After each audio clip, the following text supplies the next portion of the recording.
विज्ञान वरदान या अभिशाप? सदुपयोग इसे वरदान बनाता, सुख सुविधा को सम्मुख लाता। पलक झपकते होते काम, विज्ञान ने दिया हमें वरदान। पर दुरुपयोग है बड़ा विनाशक। तो आइए विज्ञान वरदान या अभिशाप इस विषय पर देखते हैं कि कितने हद तक विज्ञान वरदान है या अभिशाप है। प्रस्तावना। विज्ञान का शाब्दिक अर्थ होता है विशेष ज्ञान। आज का युग विज्ञान के चमत्कारों का युग है। जीवन का प्रत्येक क्षेत्र, चाहे वह धर्म हो, राजनीति हो अथवा शिक्षा, सभी विज्ञान के आविष्कारों के महत्व से परिपूर्ण है। आज कोई भी मनुष्य बिना विज्ञान के अपने जीवन की कल्पना भी नहीं कर सकता। विज्ञान भी सूर्य और चांद, अग्नि, जल, वायु आदि की तरह सुखकारी भी है तथा दुखकारी भी है। यदि विज्ञान के आविष्कारों का प्रयोग मानव कल्याण के लिए किया जाए तो यह ईश्वर प्रदत्त वरदान है। लेकिन जब वैज्ञानिक आविष्कारों का प्रयोग विनाश के लिए किया जाए तो सारी सभ्यता तथा मानव जाति का अस्तित्व ही खतरे में आ जाता है। विज्ञान के सकारात्मक पहलुओं के एक कदम आगे साक्षात स्वर्ग है तथा विज्ञान के नकारात्मक पहलुओं के आगे कुछ भी नहीं, केवल विनाश ही विनाश है। विज्ञान एक महान वरदान है। विज्ञान इस पृथ्वी पर एक कल्पवृक्ष की भांति अवतरित हुआ है। इसमें मानव की चिर संचित इच्छाओं की पूर्ति की है। विज्ञान की प्रगति के बल पर ही आज मानव सभ्यता के ऊंचे से ऊंचे गिरी शिखरों पर बढ़ रहा है। यदि विज्ञान की इस नयनाभिराम देन को प्राचीन काल का मानव अपनी आँखों से देख ले तो वह तो दांतों तले अंगुली ही दबा लेगा। विज्ञान ने हमें ही वह सब दिया है जिस चीज़ की पहले हम कल्पना भी नहीं कर सकते थे। अर्थात एक वन मानुष को सुसभ्य एवं सुसंस्कृत मानव बनाने में विज्ञान का योगदान सराहनीय है। विज्ञान के कदम प्रत्येक दिशा में आगे बढ़ रहे हैं तथा विज्ञान का एकमात्र लक्ष्य मानव हित ही है। चिकित्सा क्षेत्र में विज्ञान का योगदान। चिकित्सा के क्षेत्र में आज विज्ञान ने इतनी उन्नति की है कि वह अंधे को आंखें, बहरे को कान एवं लंगड़े को पैर देने की क्षमता रखता है। पहले जो बीमारियां असाध्य मानी जाती थी, आज उनका इलाज संभव है।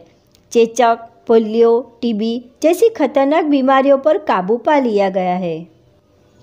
एक्सरे एवं अल्ट्रासाउंड मशीनें दैवीय वरदान साबित हो रही है, जिनसे शरीर के अंदरूनी रोगों का आसानी से पता चल जाता है तथा सफल इलाज भी हो जाता है। आज प्लास्टिक सर्जरी द्वारा हमारे नए नक्श बदले जा सकते हैं, कृत्रिम अंग लगाए जा सकते हैं, यहाँ तक कि एक स्वस्थ व्यक्ति के अंग जैसे किडनी आदि दूसरे व्यक्ति के शरीर में प्रत्यारोपित की जा सकती है। यातायात के क्षेत्र में विज्ञान एक वरदान है। यातायात एवं संचार के क्षेत्र में विज्ञान ने बहुत उन्नति की है। मोटर कार, रेल, वायुयान, रॉकेट, समुद्री जहाज, भू उपग्रह आदि आविष्कारों ने जैसे पूरे विश्व को एक परिवार में समेट रखा है। संचार साधन जैसे रेडियो, दूरभाष, ग्रामोफोन, तार रेडियोग्राम, उपग्रह आदि ने मानव जीवन एकदम सुखद, सरल व सरस बना दिया है। मुद्रण यंत्र का आविष्कार विज्ञान की एक महत्वपूर्ण देन है, जिसके कारण प्रकाशन का कार्य बहुत आसान हो गया है। शिक्षा के क्षेत्र में नई क्रांति आई है, जिससे मनुष्य अधिक जागरूक व चेतन हो रहा है। कृषि उद्योग के क्षेत्र में विज्ञान एक वरदान साबित हो गया है। नए नए बीजों, खादों तथा वैज्ञानिक उपकरणों की सहायता से आज कृषि कार्य पहले से कहीं अधिक आसान हो गया है। साथ ही उत्पादन क्षमता भी बढ़ी है। उद्योग के क्षेत्र में बड़ी बड़ी मशीनें सभी वस्तुओं का निर्माण बहुत तीव्र गति से कर रही है। लाखों श्रमिकों को रोजगार मिल रहा है। बड़े बड़े उद्योग का चालन इन विशालकाय मशीनों के बल पर ही संभव हुआ है। मनोरंजन के क्षेत्र में विज्ञान एक वरदान हुआ है। मनोरंजन के क्षेत्र में भी विज्ञान का योगदान महत्वपूर्ण है। रेडियो, ट्रांजिस्टर, चलचित्र, दूरदर्शन आदि हमारा भरपूर मनोरंजन कर रहे हैं। रेडियो एक श्रव्य साधन है तो चलचित्र एवं दूरदर्शन में दृश्य एवं श्रव्य दोनों गुण समाहित है। इनके अतिरिक्त विद्युत तो सबसे महानतम वैज्ञानिक आविष्कार है।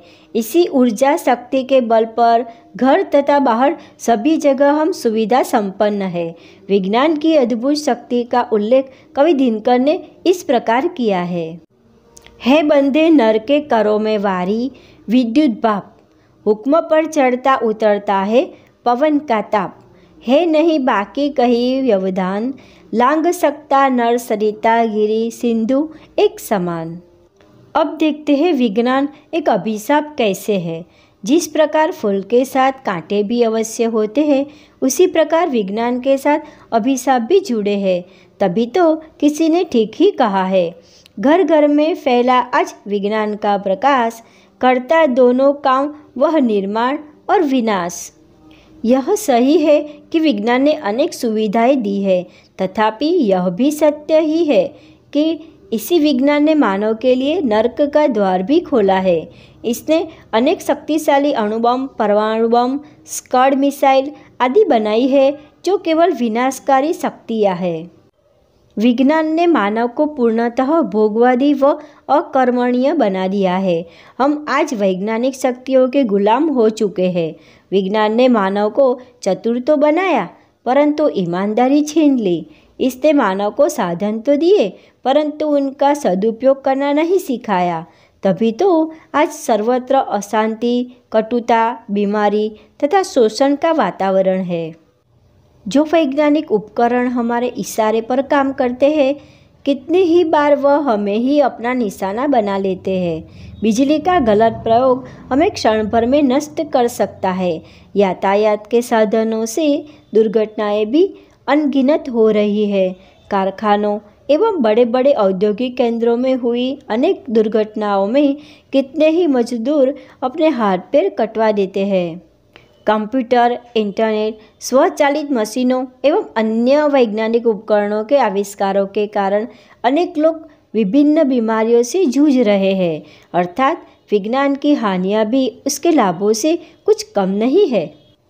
इस प्रकार हम निष्कर्ष रूप में यह कह सकते हैं कि सत्यता की गूंज तो दोनों ही पक्षों में है, किंतु सही अर्थों में दोषी विज्ञान नहीं अपितु मानव ही है। मानव की स्वास्थ्य, शिक्षा तथा धन लोलुपता ही विज्ञान को वरदान के स्थान पर अभिशाप बना रही है।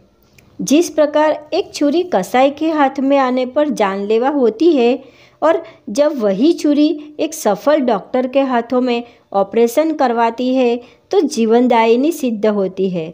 तभी तो कहा गया है, science is a good servant but bad master. अर्थात विज्ञान अच्छा दास होने के साथ साथ बुरा स्वामी भी है।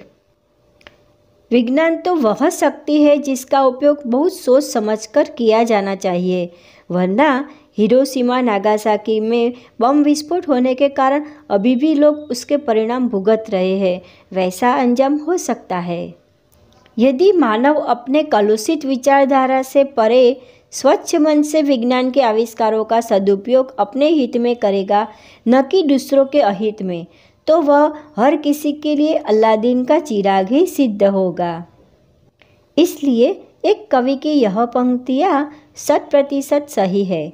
विष्णु सरीखा पालक है, शंकर जैसा संहारक, पूजा उसकी शुद्ध भाव से करो आज से आराधक। यानी विज्ञान का उपयोग सद्भावना से किया जाए तो वह विष्णु जैसा पालक बन सकता है, लेकिन बुरे इरादों से किया जाए तो शंकर जैसा संहारक भी हो सकता है। विज्ञान मानवता के लिए सुंदर उपहार है, हमें इसे विकृत नहीं करना चाहिए।